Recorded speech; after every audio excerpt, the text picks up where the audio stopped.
NSS general secretary G Sukumaran നായരുമായി KPCC അച്ചടക്ക സമിതി അധ്യക്ഷൻ തിരുവഞ്ചൂർ രാധാകൃഷ്ണൻ കൂടിക്കാഴ്ച നടത്തി. അനുനയ ശ്രമം തുടരുന്നതിന്റെ ഭാഗമായിട്ടായിരുന്നു കൂടിക്കാഴ്ച. ശബരിമല വിഷയത്തിൽ NSSന് വ്യക്തമായ നിലപാടുണ്ട്. നിലപാടെടുക്കാൻ NSSന് അവകാശമുണ്ടെന്നും തിരുവഞ്ചൂർ മാധ്യമങ്ങളോട് പറഞ്ഞു. അതല്ല, ഞാനവിടെ ചെന്ന് അദ്ദേഹത്തെ കാണും. ഞാൻ സാധാരണ ആദ്യമായിട്ട് പോകുന്നതല്ല. അതൊരു പൊളിറ്റിക്കൽ മിഷൻ എന്നുള്ളതിനേക്കാൾ കൂടുതൽ നമ്മളവിടെ നേരത്തെയും പോകാറുണ്ട്, ഇപ്പോഴും പോയി ആ നിലയിൽ തന്നെ. നിലവിലൊരു സാഹചര്യം ചർച്ചയാവുന്ന സ്ഥിതിയാണ്. അവിടെ നമ്മളവിടെ പോയി അദ്ദേഹത്തെ കണ്ടു, സംസാരിച്ച് പോന്നു. അതിനേക്കാൾ അപ്പുറത്ത് പറയാനുള്ളൊരു മാൻഡേറ്റ് എനിക്കില്ല. ഇല്ല, അതാ ഞാൻ പറഞ്ഞത്, അത് പറയാനുള്ളൊരു മാൻഡേറ്റ് എനിക്കില്ല. ഞാൻ ഇന്നലെ അവിടെ പോയിരുന്നു, ഞാൻ അദ്ദേഹത്തെ കണ്ടു, സംസാരിച്ചു. അവരെടുത്ത നിലപാടുകൾ വളരെ കൃത്യതയോടുകൂടി ബഹുമാനത്തോടു കൂടി കാണുന്നൊരു വ്യക്തിയാണ് ഞാൻ. കാരണം അവർ ശബരിമല സംബന്ധിച്ച് ഒരു നിലപാടുണ്ട്, അതെല്ലാം ബഹുമാനത്തോടു കൂടി നമ്മൾ കാണണം. മാത്രമല്ല, ഒരു പൊസിഷൻ എടുക്കാനുള്ള എല്ലാ സ്വാതന്ത്ര്യവും നായർ സർവീസ് സൊസൈറ്റിക്കുണ്ട്. അതുകൊണ്ട് നമ്മൾ അതിനകത്ത് കയറി ആഭ്യന്തര കാര്യങ്ങളുടെ അഭിപ്രായം പറയുന്നത് ശരിയല്ല.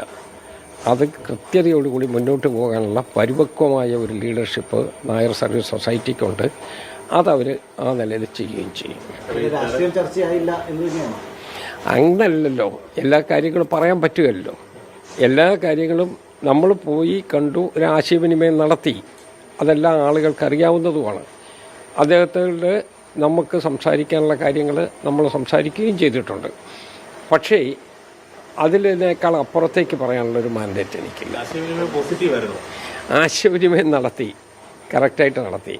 പിന്നെ അതിൻ്റെ പോസിറ്റീവ് നെഗറ്റീവ് എന്നുള്ള വശത്തെക്കുറിച്ചില്ലല്ലോ. കൺസിസ്റ്റൻ്റായിട്ടൊരു സ്റ്റാൻഡ് നായർ സർവീസ് സൊസൈറ്റിക്കുണ്ട്. ശബരിമലയെ സംബന്ധിച്ച് വളരെ കൃത്യമായി ഒരു സ്റ്റാൻഡുണ്ട്. അത് ഇന്നും ഇന്നലെയല്ല. ഇവിടെ ദേവസ്വം ബോർഡിൻ്റെ രൂപീകരണം ഉണ്ടായ കാലത്ത് മുതൽ അന്നത്തെ ആദ്യത്തെ പ്രസിഡന്റ് മഹാനായ മന്നത്ത് പത്മനാഭനായിരുന്നു. ശ്രീ ആർ ശങ്കർ അതിനകത്തെ അംഗമായിരുന്നു. അപ്പോൾ അത് തൊട്ട് അവർക്കൊരു നിലപാടുണ്ട്. ആ നിലപാട് കൃത്യമായി തുടർന്ന് പോകുന്നു, അത്രയേ ഉള്ളൂ. ഈ തെരഞ്ഞെടുപ്പ് വരുന്നു, 2 തെരഞ്ഞെടുപ്പുകൾ വരുന്നു. അതിനു മുമ്പ് ഈ അകൽച്ച പൂർണ്ണമായും പരിഹരിക്കാൻ കഴിയുന്നൊരു പ്രതീക്ഷ ഉണ്ടോ? അകൽച്ച നിങ്ങൾ വ്യാഖ്യാനിച്ച് അകൽച്ച ഉണ്ടാക്കാതെ, യഥാർത്ഥത്തിൽ അങ്ങനെ ഒരു അകൽച്ച ഇല്ലല്ലോ.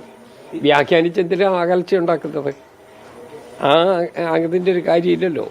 നിലവിൽ ഈ പ്രശ്നങ്ങൾ തുടങ്ങുന്ന സമയത്ത് സാർ പറഞ്ഞിരുന്നു ഈ മധ്യസ്ഥ ചർച്ചകൾക്ക് തയ്യാറാണ് എന്നുള്ളത്. ചർച്ച തന്നെയാണ്. ഞാൻ മധ്യസ്ഥ ചർച്ചയ്ക്ക് ഞാൻ ഒരിക്കലും പറഞ്ഞിട്ടുമില്ല, പറയത്തുമില്ല. കാരണം നായർ സർവീസ് സൊസൈറ്റിക്കായിട്ട് ഒരു മധ്യസ്ഥ ചർച്ചയുടെ ആവശ്യമില്ല എന്നുള്ളതാണ് എനിക്കുള്ള അനുഭവങ്ങൾ പറയുന്നത്. അവർക്ക് അവരുടേതായ സ്വതന്ത്ര നിലപാടുണ്ട്. ആ നിലപാടിനകത്ത് വെള്ളം ചേർക്കാതെ അവർ മുന്നോട്ട് പോവുകയാണ്. നമ്മളതിനെ ബഹുമാനിക്കില്ലേ ചെയ്യേണ്ടത്? അതിനെ ബഹുമാനിക്കുന്നതിന് പകരം നമ്മളെന്തിനാ അതിന് ദുർവ്യാഖ്യാനം ഉണ്ടാക്കാൻ പോകുന്നത്? ഞാൻ പറഞ്ഞ കേട്ടല്ലോ, നമ്മൾ ആ വിശദാംശങ്ങളിലോട്ട് പോകണ്ട. നമ്മൾ കണ്ടു എന്നുള്ളത് യാഥാർത്ഥ്യമാണ്. ഞാൻ കണ്ടിരുന്നു, അദ്ദേഹമായിട്ട് സംസാരിച്ചിരുന്നു. അദ്ദേഹത്തിൻ്റെ ഒരു അഭിപ്രായങ്ങൾ വളരെ പരിപക്വമാണ് എന്നുള്ള ഒരു നിലപാടാണ് എനിക്കുള്ളത്.